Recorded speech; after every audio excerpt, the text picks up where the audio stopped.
It's called The View? It's called The View. It's not called The Facts. Yeah, but isn't it interesting that it's called, I mean, I don't think they meant this when Barbara Walters invented it a long time ago, but it's The View. Well, that's the problem in America. But there is one view, right, and one that's clearly true opinion, and everybody else can go sit in the corner. Sunny Hostin just got tagged teamed on live TV, and this wasn't some friendly back and forth, nah. This was a full-blown verbal mugging courtesy of Bill Maher and Megyn Kelly. It was so savage, it felt like the Geneva Convention might need an update just for daytime TV. 1 second Sunny was sitting pretty casually sipping her tea on The View, like she ran the place.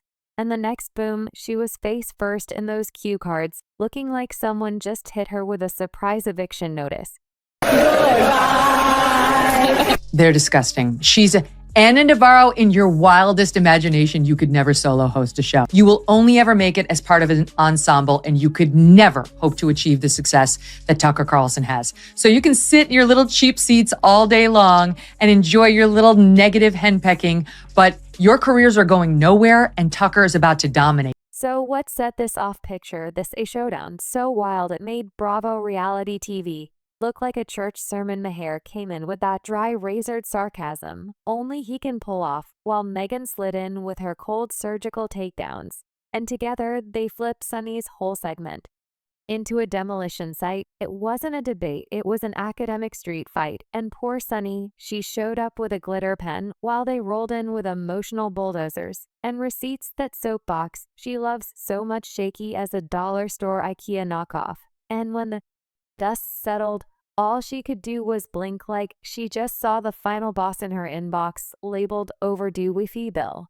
I want to talk about Whoopi Goldberg because I got so many texts this week because she attacked me the week before. Sure. So everybody was like, oh, Bill, I get you're enjoying the karma. First of all, I'm going to talk about this at the end of my show next week, teaser. But there is no fucking thing as karma, okay? Get over that. Whoopi attacks me on a regular basis. She says stupid shit on a regular basis. They just happen to coincide. But let's talk about Sunny host's favorite party trick, swinging that law degree around like it's a designer handbag, with a blade in it. Girl treats her resume like it's a flex pass to win every argument. At this point, former federal prosecutor might as well be stamped on her forehead. In glitter gel, she's always quick to remind everyone she's a legal expert. But half the time when she starts a sentence with, as a lawyer, you already know it's about to be either totally wrong, painfully basic, or so smug it'll make your skin itch. Somehow Sunny hits all three in one breath. It's like watching a courtroom TED Talk, except there's no real evidence, just nonstop moral lecturing with a side of attitude. No matter what the topic is, TikTok dances, memes, mayo in the fridge, Sunny will somehow twist it into a monologue on systemic injustice, a cat video that's apparently colonialism, a cooking hack that's coded oppression. She's basically a walking, talking version of outraged, Twitter loud, extra dramatic, and always ready to misunderstand the assignment on purpose. Hot mess that they air in the mornings called The View had to issue not one, not two, not three, but 4 corrections, legal corrections, 4 legal notes. Not to mention what they did at that debate, where once again, they tried to fact check only one side. And then when their fact checks got fact checked, they cowered. They cowered in fear. I mean, this is a And the kicker, even Whoopi looks like she's silently begging for the segment to end. That side, I legendary. You just know she's thinking, not this mess again. While Sunny's turning a salad recipe into a civil rights lawsuit, Sunny host didn't just lose a debate. She got flattened like roadkill in a philosophical hit and run. And the only thing she managed to walk away with, that signature scowl that screams, I'm not mad, just disappointed in everyone. See, it's one thing to have bold opinions, but Sunny, she turns every segment into a one-woman stage play, equal parts courtroom monologue and soapbox meltdown. She's not exchanging ideas, she's preaching from Mount Pun Ascension like it's Sunday, and we're all sinners who didn't read the syllabus. But here's the twist: Bill Maher and Megyn Kelly don't play that game. They don't need standing ovations or dramatic pauses. They hit her with raw facts, dry wit, and surgical logic. And just like that, Sunny's TED Talk swagger turned into a cringy improv session with no punchline and zero crowd reaction. Any term you want. Okay. Because maybe that is a word that's triggering, and so let's not use that word. I don't know, want to call it the super far left, but don't tell me the left Or maybe the super far right. Well, he's talking about the left. Well, then okay, but we talked about that. I mean, I think we agree about the danger of the super far right, and I can't say it enough. I think they're the bigger threat. But don't tell me that the left hasn't changed. Mm-hmm. I mean, I'm old enough to remember when it was the conservatives who hated the Jews. Yeah. Yeah, okay, instead of adjusting. She went full throttle, talking louder, gesturing harder, like volume could make up for substance. But my hair cool as ice. He sat back like a professor grading an overconfident freshman's essay titled "Why I'm Always Right." He didn't have to interrupt her own argument. Folded like a cheap beach chair, each buzzword she dropped only made the hole deeper. She wasn't debating anymore. She was spiraling one dramatic gasp at a time. By the end, Sunny wasn't making a point. She was hosting a one-woman pity party complete with self-righteous fireworks and zero RSVP'd guests. Then Megyn Kelly stepped in, cool, composed, and sharper than a switchblade in a velvet case. No yelling, no theatrics, just surgical precision. She didn't clap back, she dissected. Quietly, methodically, and with zero mercy. Layer by layer, she stripped away Sunny host's performative poise like peeling cheap laminate off a knockoff designer bag. What was left underneath a hollow echo chamber stuffed with secondhand outrage and reheated talking points. See, Sunny's whole brand is built around never being. Check, she doesn't debate, she monologues her formula. Accuse, dramatize, moralize, rinse, and repeat. But when someone like Megyn calmly steps in and pricks that overinflated bubble with a single factual needle. And finally, new rule. Stop saying that Whoopi Goldberg getting yanked from The View right after she attacked me on The View is karma. There's no such thing as karma. Sorry. Sorry, but life is random. The only word to describe it when a big game hunter gets trampled by an elephant and then eaten by lions is hilarious.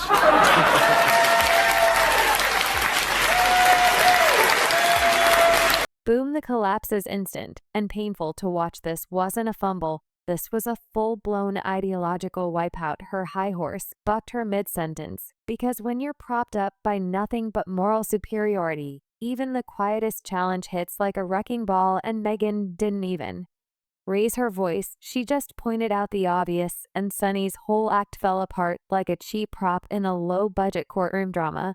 And let's be honest, Megyn Kelly's presence alone seems to send Sunny into DEFCON 1. The second her name's mentioned, Sunny's pitch shoots up like she's allergic to facts. It's wild. Megyn's real crime, having the audacity to speak in full fact-based sentences on The View. That kind of clarity, apparently. It's considered black magic in that studio on The View if you dare bring up actual facts without a dramatic scientiary meltdown or a hair flip that could signal DEFCON 5, you're basically a threat to the ecosystem. And Megyn Kelly, oh, she's public enemy number one. I had a discussion on The View about world superpowers from the sound of it. That's how they got into it. And Sunny Hostin made some comments about patriotism and America and Black America. It's all in there, Jason. I mean, it's all in there. I'm going to tee it up. It starts with Alyssa Farah, who's supposed to be the Republican commentator. And then you'll hear Sunny jump in. Listen. If America is not the number one global power, it's not going to be Denmark. It's going to be communist China, a country that right now the government is imprisoning Uyghur Muslims in concentration camps. It is a deeply racist government. It's a human rights violating government. It is a government that if they are the leader of the free world, we are not a free world the way that we are right now. The notion of patriotism and the notion of America and the American flag has been co-opted by the right as if they are true patriots. Mm-hmm. But when I listen to Christopher Wray, the head of the FBI, he said white supremacy is the biggest domestic threat to this country. While Sunny's over there clutching her pearls about the latest democracy-ending crisis brought to you this week by Vague Vibes TM, and a suspiciously dramatic MSNBC segment Megyn just sits there calmly being reasonable. It's offensive honestly, she cites sources, she drops stats, she speaks like she passed middle school without crying. It's terrifying, a straight-up horror show for a panel allergic to composure and critical thinking. Meanwhile, Sunny's toolkit looks like she raided the drama club prop closet, smoke bombs, Terry rants, and the occasional interpretive shoulder shimmy meant to symbolize centuries of oppression theatrics. She's got them arguments, not so much.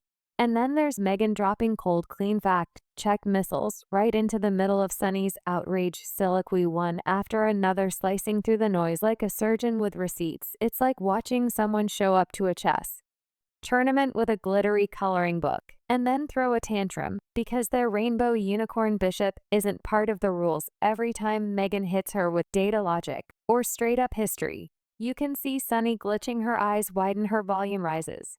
But the defense, always the same. Retreat into the fortress of indignation and hope nobody noticed the meltdown. It's like watching someone argue that 2 + 2 = oppression, and then throw a fit when someone pulls out a calculator. You halfway expect Sunny to scream. How dare you bring math into this mess? Like basic logic is some kind of hate crime now, Donald.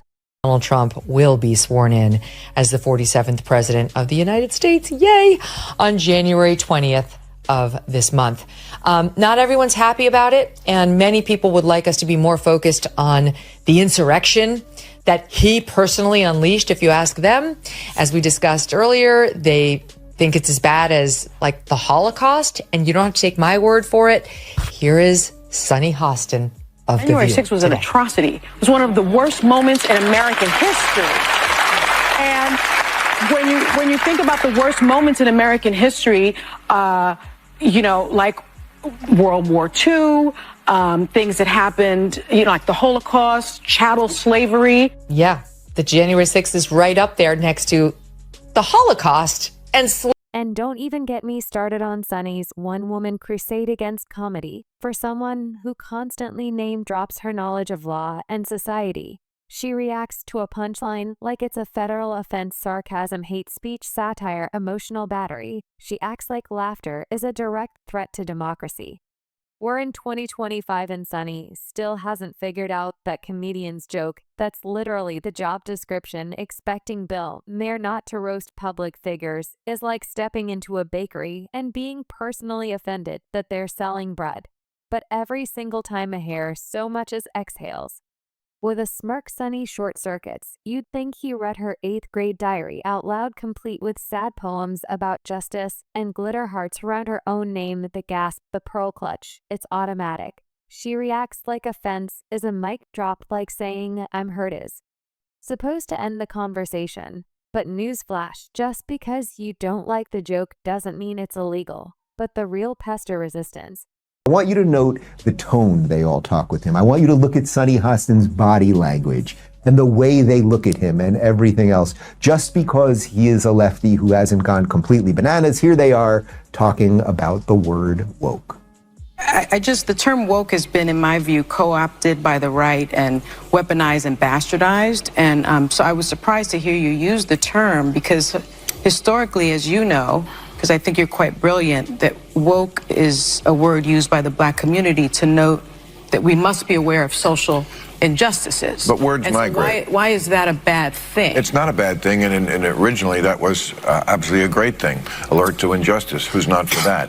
But words. Sunny Hostin's painfully cringy attempt to outsmart Bill Maher and Megyn Kelly live. It was like watching someone throw random history quotes into a blender, then launch the whole mess across the stage, hoping something would stick. She was flinging references with the accuracy of a toddler hurling spaghetti at drywall, wild, chaotic, and zero aim. She dropped half-baked legal phrases like grenades without pins, words flying everywhere, meaning completely missing it.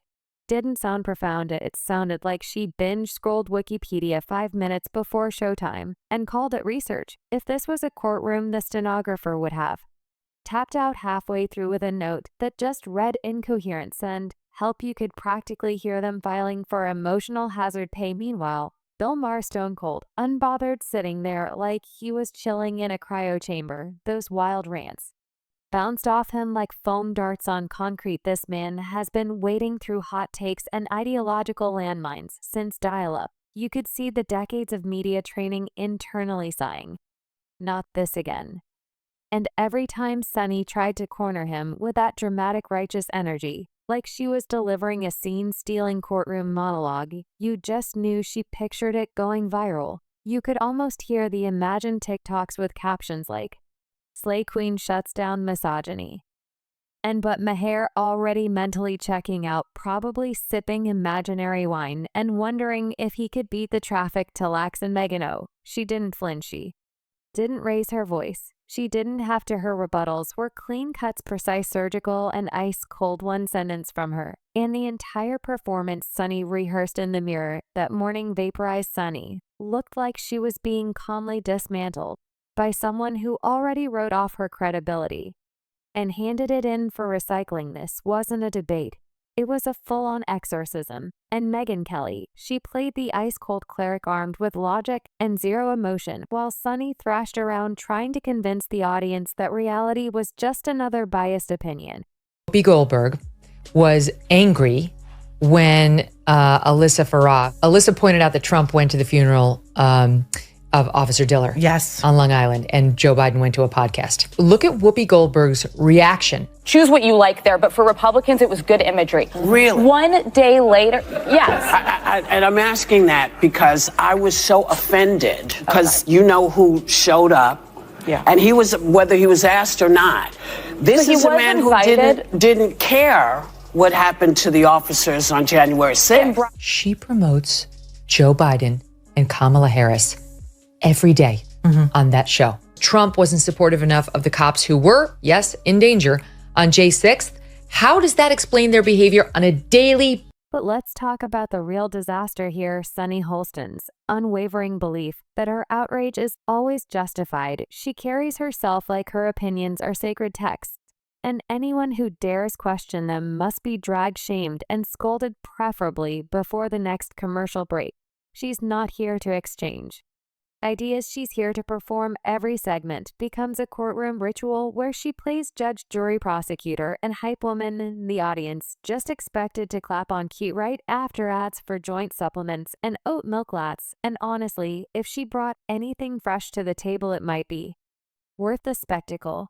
But no, Sunny's version of truth is just a mix of condescending tone, hand-picked stats, and guilt-tripping stories that tug just hard enough to make you second guess us having an opinion at all. She'll spend 10 minutes talking about inequality in America, using a barista's spelling error on her cup as evidence. By the end, you're not more informed, you're just mentally fried and wondering if you accidentally committed a microaggression by ordering a muffin. And here's the twist: Sunny loves to claim she's all about uplifting women until one of them dares to challenge her. Then it's claws out, unity out the window, and the sisterhood speech gets conveniently left behind. Last week you called white Republican women cockroach. Actually, I didn't. And you said they're acting like cockroaches. I used it in a similar. Let me answer that. Okay. I used the metaphor. Here's what I'm going to ask you all to do. Here's what I'm going to ask you to do. Wow. Yeah. I'm going to ask you to tone it down a bit because I can't hear anything. No one can hear what's being said. She just said I called white women why roaches. people All right, we're going to go to break. We're going to break. Can't take. And just like that, sisterhood went straight out the window and turned into open combat the moment Megyn Kelly suggested that not every disagreement is rooted in racism or sexism. Sunny looked like she was ready to yank Megyn's woman card and shred it on live TV, because clearly nothing screams female empowerment like gatekeeping who's allowed to think for themselves. But the real peak of this broadcast breakdown, it came when Sunny realized she was losing ground. So she pulled her classic escape move, pivot to victim mode. The logic dried up, the facts ran low, time to flip. The emotional switch suddenly. It wasn't a debate anymore. It was a personal attack on her entire existence in Sunny's world. Disagreeing with her isn't just wrong. It's dangerous to democracy, dangerous to puppies, and probably dangerous to mimosas too. Her dramatic range, honestly Oscar-worthy. Meanwhile, Bill Maher stayed chill, no theatrics, no spiral.